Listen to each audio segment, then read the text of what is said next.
जय हिंद साथियों, एक बार फिर से आप सभी साथियों का अपने चैनल फार्मेसी स्टडी अड्डा पर स्वागत है। साथियों, अभी तक हम लोग पढ़ चुके हैं मेटाबॉलिज्म ऑफ ड्रग।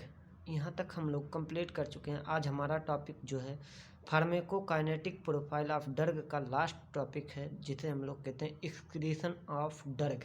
अभी तक हम लोगों ने एस डी एम कंप्लीट कर लिया है। केवल अब आज हमारा लास्ट टॉपिक जो है वो ई है, यानी एक्सक्रीशन। तो हम लोग देखते हैं एक्सक्रीशन क्या होता है। तो एक्सक्रीशन होता है साथियों removal of systematically absorbed drug from our body to the outside is called excretion. तो क्या है देखते हैं। The term excretion may be defined as the removal of systemically absorbed drug and their metabolites from the body is called excretion। क्या है कि जो excretion वह प्रक्रिया है जिसमें हम अपने बॉडी से जो हमारे बॉडी में सिस्टमिकली यानी जो हमारे ब्लड में ड्रग एब्जॉर्ब हो चुकी हैं उनका रिमूवल हमारे बॉडी से क्या कहलाता है, एक्सक्रीशन कहलाता है। यानी removal of systemically absorbed drug from our body is called excretion. अब हम लोग देखते हैं साथियों कि एक्सक्रीशन किस किस रूट से होता है। तो देख लेते हैं। सबसे पहले हमने फिगर से समझा है। तो क्या होता है साथियों, मान लो कि आप कोई टेबलेट लिए, ये कोई टेबलेट है, तो हम जब इसे ओरली लेते हैं तो क्या होता है, सबसे पहले इसका क्या होगा, हमारे इंटेस्टाइन में जाएगा, डिसइंटीग्रेट और डिसोल्यूशन होगा हमारे स्टमक में, फिर स्मॉल इंटेस्टाइन में जा करके इसका क्या होगा, एब्जॉर्प्शन होगा। क्या होगा, एब्जॉर्प्शन होगा और ये कहाँ पहुँच जाएगा, हमारे ब्लड में, सिस्टमिक सर्कुलेशन में, यानी ब्लड में पहुँच जाएगा। अब जब हमारा मेडिसिन जो है यानी हमारा टेबलेट जो है वो हमारे कहाँ पहुँच गया, ब्लड सर्कुलेशन में, तो फिर ब्लड सर्कुलेशन से साथियों क्या होता है, डिस्ट्रीब्यूशन होता है। कहाँ पे, डिफरेंट आर्गन में, जैसे इंटेस्टाइनल ब्लड फ्लो में, कि जो इंटेस्टाइन में जो ब्लड सप्लाई करेगा वहाँ पहुँचेगा, फिर ब्रेन में पहुँचेगा, हर एक जगह, मतलब हमारे बॉडी के विभिन्न आर्गनों में यह पहुँच जाता है। डिफरेंट आर्गन में हमारा क्या होता है, डिस्ट्रीब्यूशन होता है मेडिसिन का। फिर इसी तरह से इसी क्रम में हमारा डिस्ट्रीब्यूशन जो होता है लीवर में भी होता है मेडिसिन का। अब जब हमारा मेडिसिन लीवर में पहुंच गया तो वहाँ पे प्रक्रिया होती है, एक प्रक्रिया होती है जिसे मेटाबॉलिज्म कहते हैं। अगर आप लोगों को मेटाबॉलिज्म समझना है साथियों तो आप लोग हमारे चैनल फार्मेसी स्टडी अड्डा पर सर्च कर सकते हैं मेटाबॉलिज्म, जो कि हमने 2 वीडियो बनाया है और फुल डिटेल में बताया है फिगर के साथ कि क्या होता है मेटाबॉलिज्म, कौन कौन से स्टेप होते हैं, क्या क्या प्रक्रियाएं चलती हैं, सब के बारे में हमने बता रखा है। अगर आप लोगों को नहीं समझ में आ रहा मेटाबॉलिज्म तो एक बार वीडियो ज़रूर देखें। तो फिर क्या होता है साथियों, मेटाबॉलिज्म के बाद जो है हमारा क्या होता है, ड्रग का एक्सक्रीशन होता है। अब हमारा ड्रग एक्सक्रीट आउट विभिन्न भागों से होता है, विभिन्न पार्ट से होता है, विभिन्न अंगों से जो है हमारा ड्रग जो है एक्सक्रीट आउट होता है। पहला जैसा कि सलाइवा से, ऐसे ड्रग मॉलिक्यूल जो कि कुछ ड्रग मॉलिक्यूल होते हैं जो कि हमारे सलाइवा से सिक्रीट आउट होते हैं, जैसे हैवी मेटल्स हुआ, फिर क्या है लिथियम हुए, या फिर रिफाम्पिन हुआ, ये सब क्या है हमारे सलाइवा से भी सिक्रीट होते हैं। फिर कुछ ड्रग होता है साथियों, ये हमारा क्या है कि सलाइवा से सिक्रीट होता है, कुछ हमारा स्वेट से होता है, स्वेट से भी हमारे कुछ ड्रग जो है वो सिक्रीट आउट होते हैं।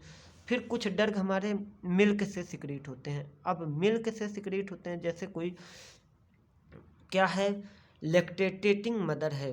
लैक्टेटिंग मतलब जो ऐसी मदर यानी ऐसी माँ जो कि बच्चे को दूध पिलाती है, तो उसे क्या होता है, कुछ मेडिसिन कंट्रा इंडिकेटेड होते हैं। क्यों, क्योंकि ये मेडिसिन जो है लिपिड सॉल्युबल होते हैं, हाईली लिपिड सॉल्युबल होते हैं। ये हमारे मिल्क में, मेमरी ग्लैंड में एब्जॉर्ब हो जाते हैं। एब्जॉर्ब होने के बाद ये हमारे मिल्क के साथ जो है वो बच्चे के अंदर चले जाते हैं और बच्चे में साइड इफ़ेक्ट प्रोड्यूस करते हैं। तो इसीलिए क्या होता है कि ये सब मेडिसिन, ऐसी मेडिसिन जो हमारे मिल्क से एक्सक्रीट आउट होती हैं, उनको क्या होता है, वो कंट्रा इंडिकेटेड होते हैं, किसमें, मिल्क लैक्टेटिंग मदर्स में, यानी जो माँ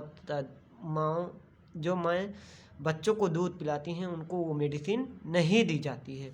अब कुछ मेडिसिन हमारे क्या होते हैं साथियों, कुछ मेडिसिन जो हमारी होती हैं वो लंग से क्या होती हैं, वो लंग से एक्सक्रीट आउट होती हैं। अब ये कौन कौन सी मेडिसिन है देख लेते हैं। कुछ लंग से जैसे क्या होते हैं वोलेटाइल सब्सटेंसेज, जैसे कि हमारे जनरल एनास्थेटिक वगैरह जो होते हैं, जनरल एनास्थेटिक जैसे डेस्फ्लोरेन, इनफ्लोरेन, हाइलोथेन, ये सब क्या होती हैं। और हमारा इथेनॉल, जो लोग अल्कोहल कंजप्शन किए होते हैं उनका क्या होता है, वो जब एक्सहेल आउट करते हैं एयर तो उसके साथ क्या होता है, इनका स्मेल आता है। इसीलिए देखिए ट्रैफिक पुलिस जो होता है हमारा क्या होता है, वो क्या करता है, जो अल्कोहल चेकअप करता है ट्रैफिक पुलिस, तो वो हमारे क्या एक्सहेल्ड एयर को चेक करता है, क्योंकि उसमें जो है हमारा अल्कोहल का स्मेल होता है, तो उससे पता चल जाता है कि हाँ इसने अल्कोहल ली है। अब कुछ मेडिसिन साथियों, जैसे कि कुछ मेडिसिन ऐसे होते हैं जो हमारे लिपिड के, वो लिपिड कह रहा हूँ सॉरी, बाइल के साथ एक्सक्रीट आउट होते हैं। ये मेडिसिन कौन होते हैं, ऐसे मेडिसिन जिनका हाई मॉलिक्यूलर वेट होता है साथियों, वो हमारे बाइल के थ्रू क्या होते हैं, एक्सक्रीट आउट होते हैं, बाइल में आते हैं, लीवर में बाइल से मिक्स कर जाते हैं और आसानी से फिर फीसेस में मिल करके बाहर हो जाते हैं।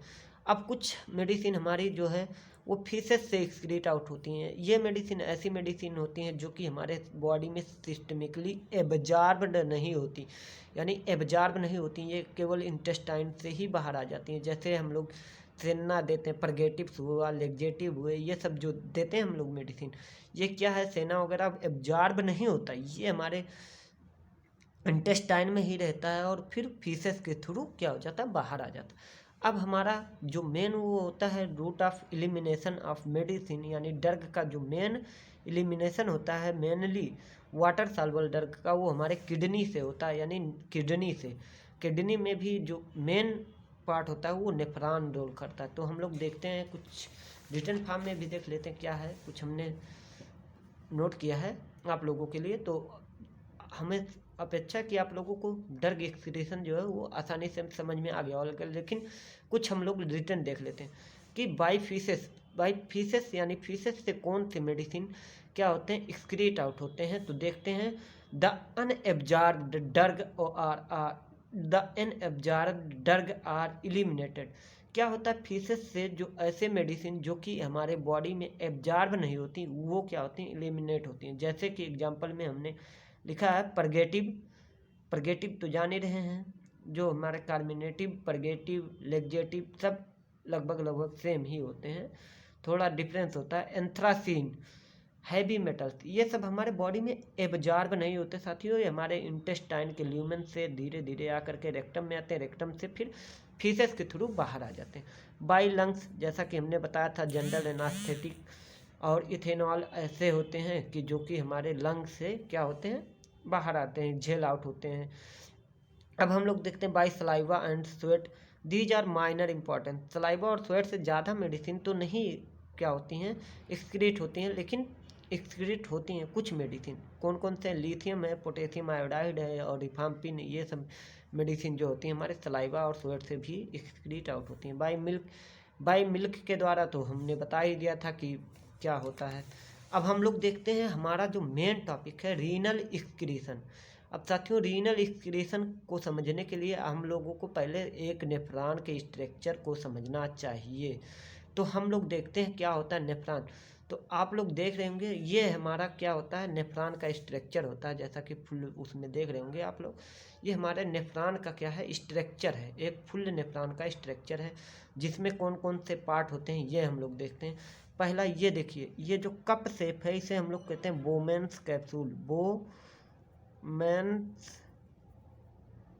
कैप्सूल कहते हैं इसे, कैप्सूल, ठीक, बोमेन्स कैप्सूल कहते हैं। उसके बाद हमारा फिर दूसरा जो होता है पीसीटी होता है, ये पार्ट जो होता है हमारा साथियों, ये होता है हमारा पीसीटी देख रहे होंगे आप लोग, पीसीटी प्रॉक्सिमल कन्वोल्यूटेड ट्यूब्यूल। फिर उसके बाद साथियों हमारा होता है डिसेंडिंग लूप ऑफ हेनले, जो कि सीधा होता है डिसेंडिंग लूप ऑफ हेनले। फिर हमारा होता है असेंडिंग लूप ऑफ हेनले, ये वाला पोर्शन जो है हमारा साथियों ब्लैक वाला, ये हमारा असेंडिंग लूप ऑफ हेनले होता है। फिर ये होता है हमारा डीसीटी, डिस्टिल कन्वोल्यूटेड ट्यूब्यूल होता है। और फिर ये हमारा जो मोटा सा एरिया है, ये हमारा क्या है, कलेक्टिंग डक्ट होता है, कलेक्टिंग डक्ट। और एक कलेक्टिंग डक्ट से बहुत सारे नेफ्रॉन जो है वो अटैच्ड होते हैं साथियों। अब हम लोग देखते हैं क्या होता है। फिर इसमें ये जो पोर्शन है ये हमारा एक बंच होता है, बंच ऑफ कैपिलरीज होती है, जिसे हम लोग क्या कहते हैं, ग्लोमेरुलस कहते हैं। अब हम लोग देखते हैं प्रक्रिया क्या होती है नेफ्रॉन से एलिमिनेशन का। क्या होता है साथियों, जब हमारा ब्लड अफरेंट आर्टेरियोल से होते हुए कहाँ पे आता है, ग्लोमेरुलस में आता है। अफरेंट आर्टेरियोल, अफरेंट मतलब होता है आने वाली, ऐसी आर्टेरियोल जो हमारे ब्लड सर्कुलेशन को हमारे नेफ्रॉन तक लाती है, उसे हम लोग कहते हैं अफरेंट आर्टेरियोल। अब ये हमारा क्या हो गया, जब ग्लोमेरुलस में आता है ब्लड तो यहाँ से क्या होता है, हमारा फिल्ट्रेशन होता है साथियों। क्या होता है, फिल्ट्रेशन। अब यहाँ से जो होता है फिल्ट्रेट होता है, जो हमारा वेस्ट मटेरियल होता है यानी बेकार चीज़ें होती हैं, वो फिल्टर आउट हो जाती हैं। किस में आती हैं फिल्टर आउट होकर के, हमारे बोमेंस कैप्सूल के जो कैविटी होती है उसमें आते हैं। बोमेंस कैप्सूल के कैविटी में ये हमारे क्या आते हैं, फिल्ट्रेट। और हमारा ब्लड जो होता है वो इफरेंट आर्टेरियोल से फिर आगे पास आउट हो जाता है, ये हमारा ब्लड जो है आगे पास आउट हो जाता है। अब ये हमारा जो इफरेंट आर्टेरियोल है ये आगे चल करके हमारा वासा रेक्टा में कन्वर्ट हो जाती है। वासा रेक्टा देख रहे होंगे, ये ऐसी आर्टरी होती है जो हमारे लूप ऑफ हेनले के पैरेलल क्या करती है, रन करती रहती है। तो ये हमारा वासा रेक्टा हो गया। अब साथियों जब हमारा फिल्ट्रेशन हो जाता है तो यहाँ पे जो फिल्ट्रेट होता है लगभग 120 ml पर मिनट जो है वो, पर सेकंड जो है हमारा फिल्ट्रेट, पर मिनट जो है हमारा फिल्ट्रेट आता है। अब ये फिल्ट्रेट जब नीचे धीरे धीरे आगे बढ़ता है तो साथियों हमारे पीसीटी में जब पहुंचता है तो यहाँ पे क्या होता है, इसका री एब्जॉर्प्शन होता है। इसमें से कुछ अच्छे चीज़ जैसे ग्लूकोज हो गया, अमीनो एसिड हो गया, और कुछ साल्ट या मेडिसिन वगैरह क्या होती हैं, जो अच्छी चीज़ें होती हैं वो हमारे बॉडी में फिर से क्या होती हैं, एब्जॉर्ब हो जाती हैं। हमारे ब्लड सर्कुलेशन में फिर से क्या होती हैं, एब्जॉर्ब हो जाती हैं। ठीक, इस लूप ऑफ हेनले से या पीसीटी से, प्रॉक्सिमल कन्वोल्यूटेड ट्यूब्यूल से क्या होती हैं, जो अच्छी चीज़ें होती हैं वो हमारे ब्लड सर्कुलेशन में फिर से क्या होती हैं, एब्जॉर्ब्ड हो जाती हैं। इस प्रक्रिया को हम लोग क्या कहते हैं, ट्यूबुलर रीएब्जॉर्प्शन कहते हैं, ट्यूबुलर रीएब्जॉर्प्शन कहते हैं। अब साथियों क्या हुआ कि कुछ एब्जॉर्ब हो गई और जो बेकार चीज़ें होती हैं वो आगे बढ़ती हैं।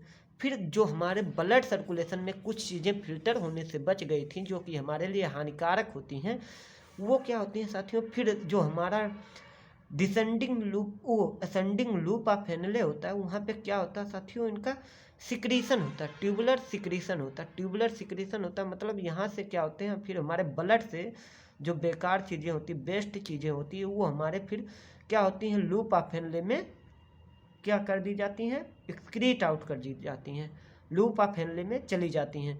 तो इस प्रक्रिया को हम लोग कहते हैं ट्यूबुलर सिक्रीशन, यानी ट्यूबुलर सिक्रीशन। फिर साथियों उसके बाद हमारा डीसीटी होता है, फिर हमारे कलेक्टिंग।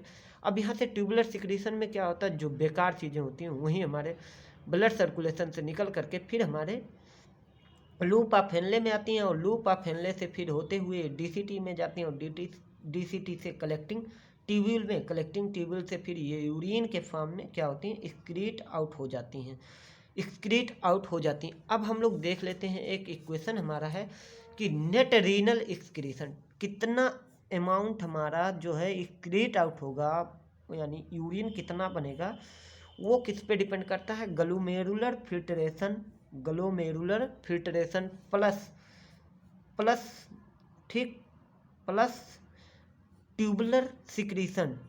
क्या है कि जो नेट रीनल एक्सक्रीशन होता है वो होता है glomerular filtration plus tubular secretion minus tubular reabsorption. अब आप लोगों को समझ में आ गया होगा, क्योंकि ग्लोमेरुलर फिल्ट्रेशन हमारे यूरिन की मात्रा को बढ़ाता है और ट्यूबुलर सिक्रीशन भी हमारे यूरिन की मात्रा को बढ़ाता है, और ट्यूबुलर रीअब्जॉर्प्शन क्या करता है, हमारे यूरिन से वाटर को और विभिन्न प्रकार के जो इम्पॉर्टेंट सब्सटेंस होते हैं उसको ब्लड में एब्जॉर्ब कर लेता है। ये यूरिन की मात्रा को क्या करता है, हल्का कम कर देता है। तो इसलिए जो नेट रीनल एक्सक्रीशन होता है वो glomerular filtration plus tubular secretion होता है, उसके बाद माइनस ट्यूबुलर रीएब्जॉर्प्शन होता है। तो साथियों आप लोगों को जो है ये समझ में आया होगा। अब हम आगे इसी वीडियो में कुछ इमेज भी अपलोड कर देंगे जो कि हमारे केडी त्रिपाठी की बुक से होगा, जो कि लेटेस्ट एडिशन 8th एडिशन जो हमारा केडी त्रिपाठी का है साथियों, उससे ये फिगर्स लिया गया है। तो मिलते हैं नेक्स्ट वीडियो में। जय हिंद साथियों। आप लोगों से अनुरोध है कि आप लोग वीडियो एक कंटिन्यू मैनर में देखें। बीच में आकर के वीडियो देखेंगे तो समझ में नहीं आएगा, और अगर आप लोग कंटिन्यू मैनर में देखेंगे साथियों तो ये वीडियो आप लोगों को समझ में ज़रूर आएगा। फिर मिलते हैं नेक्स्ट वीडियो में। जय हिंद साथियों।